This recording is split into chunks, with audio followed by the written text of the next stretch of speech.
Lamar Brown's announcing his commitment decision a bit later this week. We're not exactly sure what position he's going to play. He's listed as both an offensive lineman, an interior offensive lineman, and a defensive tackle. We're not going to see him play a whole lot of either of those. We're going to see a lot of offensive tackle and then some defensive line, but very interesting situation. I didn't list him as either side of the ball, just put an L for lineman. He's a very good one. There's a reason he's a 5-star. There's a reason he's, I think, ranked top 10 in 24/7's class. You guys let me know if you think he projects better to one side of the ball or the other. 24/7, the very few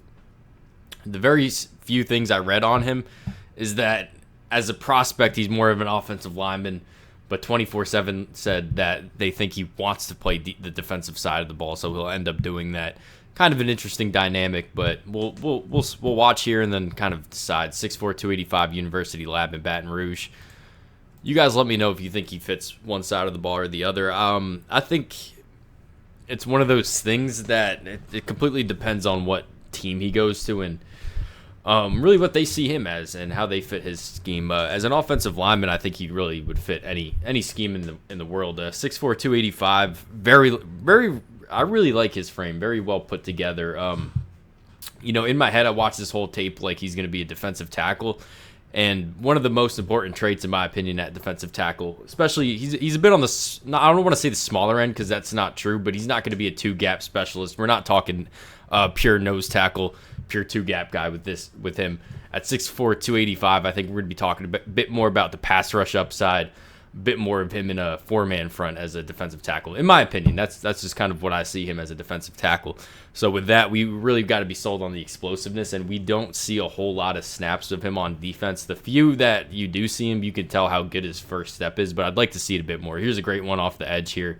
That looks like most edge prospects. We're talking about explosiveness for DNs. That's usually what we're seeing.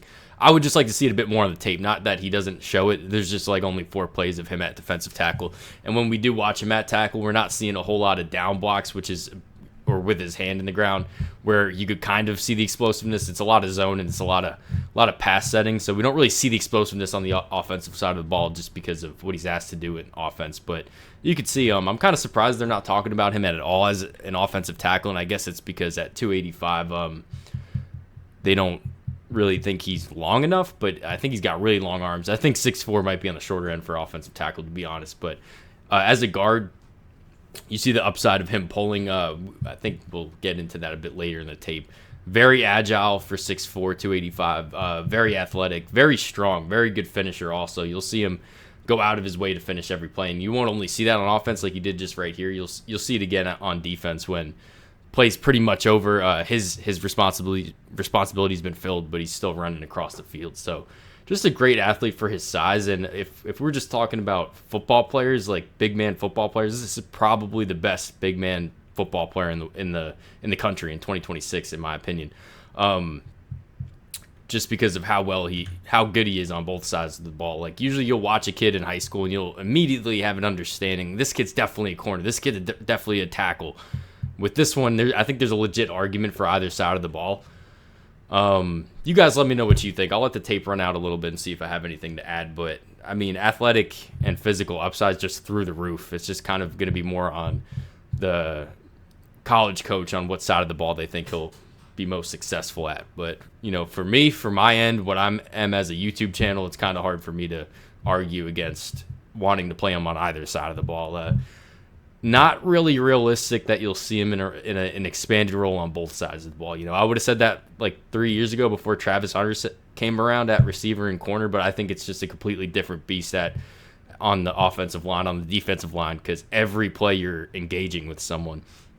Cornerback, I'm not trying to diminish what Travis Hunter did last year, but it's a lot easier when you don't have to be involved in every play. Like, yeah, you're dropping into your coverage every play, but you're not necessarily getting tackled. You're not making a tackle every play when you're playing, a receiver, corner, offensive line. It's just rep after rep, contact after contact. I just think it's too much for the human body to take to really ask Lamar Brown to play a whole lot of snaps on either side of the ball. If they kind of want to use him as a specialist, maybe if they want to put him on offense and then have him play a couple snaps a game at defense, I get it, but I'm kind of against the playing two sides of the ball at the college level anyway, especially for receiver, corner, and then definitely on the line. But this is kind of what I'm talking about. Great first step for a defensive lineman. We're not going to see a whole lot of snaps of him on the D-line, but the few that you do see, just a great football player.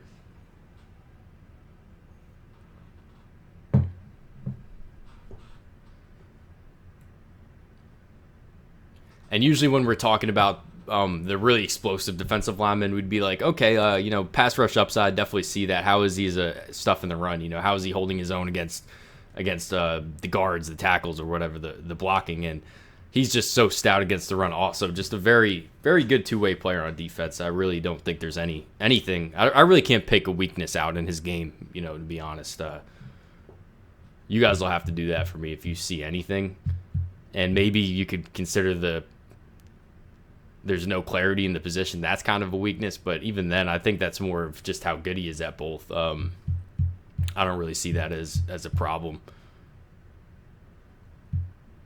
It's a question. It's a problem with two good answers. I feel good about him playing either side of the ball, but y'all will have to let me know at the end of the day.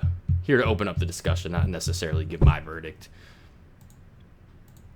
I think I pretty much hit on everything I meant to on the outset, but the last thing I just want to reiterate, you guys let me know. It's not a fixed thing. I know he's between LSU and Texas A&M, and maybe their individual defenses, their defensive fronts, maybe he fits one better than the other on the defensive line, versus maybe they don't really see him on the offensive side of the ball. You guys let me know.